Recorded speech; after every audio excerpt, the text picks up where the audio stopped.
Alright, good morning, good morning, good morning po sa inyong lahat mga kababayan Batang Maynila to. Pag-usapan lang natin itong pinost ng Lionheart TV. By the way mga kababayan, para sa inyong kaalaman, itong Lionheart TV, tambayan po ito ng mga panatiko ng ABS-CBN. Yung mga fans ni Vice Ganda ng It's Showtime, ako dito po tumatambay. At every time na may post itong Lionheart TV tungkol sa ABS-CBN, talaga naman tuwan-tuwa sila. At yung papuri nila abot hanggang langit. Yan naman po naiintindihan natin. Siyempre, kanya-kanya po kasi mga Facebook pages yan . Yung ibang mga Facebook pages, ang pinapaboran nila, itong Tape Bulaga. May mga Facebook pages naman na pinapaboran itong E80 ng TVJ. So, meron ding mga Facebook pages na pinapaboran itong ABS-CBN. Kaya yung iba na sinasabi na sila, balanse. Wala yun. Talagang merong pinapaboran. Katulad na itong Kapatid Network o mga Kapatid Channel, mga Kapatid Facebook pages. Yan, obvious na mas pinapaboran nila yung ating Kapatid Network, itong TV5. Ito na mga ibang pages din, pumapabor sa GTV, sa GMA. At ito namang katulad nitong Lionheart, ano pa ba yun, mga Kapamilya Channel. Siyempre, papaboran nila itong ABS-CBN. So, kanya-kanya pong grupo yan . Kaya sana magrespetuhan na lang. Kasi lahat naman bias . Maniwala ako na may Facebook page dyan na walang kinakampihan. Sa gitna lang. Walang ganon. Itong mga to, merong pinapaboran. Although minsan ayaw nila magpahalata. Katulad na ito ni OG Diaz. Kunyari, hindi siya pamor dito sa kay Vice Ganda, kay Paulo Contes, pero obvious naman na kampi. Ayaw lang sabihin. So, siya pinakamaganda siguro, maggalangan na lang tayo ng opinion. Di ba? Yun importante. Galang natin yung opinion ng iba, at yung opinion naman natin ay sana igalang din ng iba para masaya lahat, di ba? Katulad na ito, nag-post itong Lionheart TV ng post ni Joey De Leon. Alam naman natin, itong Lionheart kumbaga hindi naman against, pero every time na magpo-post sila, alam natin na babatikusin o hindi sasang-ayunan ng kanilang audience. Kasi nga ang audience nila, karamihan, mga ABS-CBN fanatics, mga Showtime fanatics, Vice Ganda fanatics. So, ang ine-expect ko dito, talagang babanatan itong si Joey De Leon at magiging negatibo lahat ng comments. Kasi nag-post ito si Joey De Leon dun sa kanyang Twitter. Simpleng joke. Sabi niya, bakit Alima? Simula ng Alimasag at Alimango. Kasi taga TV5 kami. Lima. Ayun yung binitawang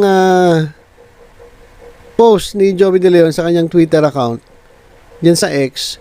At ang sabi nila, ito raw ay joke. At kung babasahin mo yung mga comment dito, babasahin ko, nakakatawa ang kakornihan. Pag niluto yan, dapat may Sprite, wag Pepsi. Kung babasahin mo lahat dito mga kababayan, ang corny raw ng joke ni Joey De Leon. At yung mga comment nila, corny mo, tanda, pag niluto yan Sprite ang lagay mo, wag Pepsi. Napaka-corny talaga nito. Corny talaga pag senior na Mais. So halos lahat mga kababayan, sabi ko nga sa inyo, ito po kasing Lionheart. Tambayan po ito ng mga panatiko ng ABS-CBN. So, expect natin na walang mag-agree dito sa mga statements ng nila Joey De Leon, ni Tito Sen, ng mga E80 at maging ng Tape Bulaga. Kapag nag-post sila ng Tape Bulaga, sigurado babanatan din itong mga to. Kasi nga, tambayan to ng ABS-CBN. So, anything na ipopost mo na may kinalaman dito sa TVJ, may kinalaman sa E80, may kinalaman sa It Bulaga o Tape Bulaga, talagang babanatan ng mga to. Kaya dun sa mga sa mga kapatid, sa mga Damarcads, kung pupunta kayo dito sa Lionheart TV at titingnan ninyo, huwag kayong kasi iba baka sabihin, Grabe naman kung ano-ano sinasabi ng mga netizen dito kay Joey De Leon. Ito po expected na po 'yan. Kasi nga po itong Lionheart against po 'yan sa TBJ at sa EAT. Kaya kung babasahin mo, tingnan mo, halos lahat diyan ng mga comments ay kontra dito kay Joey De Leon. Corny, paulit-ulit corny raw, henyo sa kakornihan, alipunga. Parang hindi naman nakakatawa, kahit ano patawa mo, walay. Mapapansin daw. Hindi yan benta jokes mo, kakairita na, manahimik ka na lang, mabuti pa. So halos lahat mga kababayan, negative ang dating. Negative ang kanilang komento dito sa pinost ni Joey De Leon. Well, mga kababayan, kung ito naman ay pinost sa halimbawa Kapamilya Channel, ito po ay aani ng papuri. Pero dahil nga nakapost dito sa Lionheart TV, siyempre aani ito ng batikos at maraming hindi sasang-ayon. Ganyan po ang nangyayari ngayon kanya-kanya pong pages, kanya-kanya pong channels. Talaga namang kanya-kanyang buhat ng kanya-kanyang mga idolo. Kaya kung kayo fan ng TBJ at ng EAT, siguro wag na kayong dumalaw dito. Parang lang yan tambayan to ng isang grupo, tapos diyan ka sa tambay. Expect mo na magiging hostile yan sa'yo. Kasi iba yung grupong sinusuportahan nila iba yung taong sinusuportahan nila Di ba? So, pinakamaganda, kung tatambay ka lang din, tumambay ka na lang dun sa parehas yung inyong sinusuportahan. Kaya naman ito nga, nakita ko halos lahat talagang binanatan si Joey De Leon corny raw. At yung iba, wala na. Yung mga komento rito, malayo na dun sa sa post ni Joey De Leon. Lagi na lang Pepsi. Sinasabi nila, alingaw-ngaw. So, ayan lang po mga kababayan.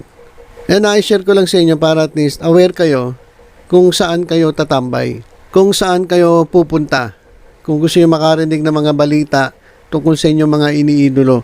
Kasi subukan mo mag-comment dito. Subukan mo mag-comment dito sa Lionheart. Sigurado tad-tad ka ng bashing. Kasi nga tambayan ito ng ibang grupo.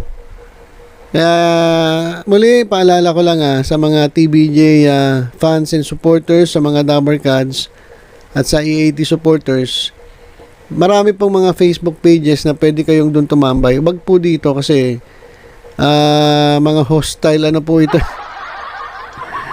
Hindi po ito yung grupo na sumusuporta dito sa EAT at sa TBJ. Naku, supporter po ito ng ABS-CBN. Kaya pwede po kayo tumingin-tingin, basa-basa, pero wag na kayo mag-comment. Pero pwede naman, siguro kung gusto nyo kung mambisit lang kayo, mangasar, pwede naman kayo mag-comment dito. So yan mga kababayan, yung naging reaksyon ng mga fans ng ABS-CBN, fans ng Showtime, dito sa post ni Joey De Leon. Kaya naman pinost talaga ng Lionheart to para batikusin. Kaya nila pinost yan para para alam nyo na. So, yun lang po mga kababayan. Ingat po tayong lahat. God bless.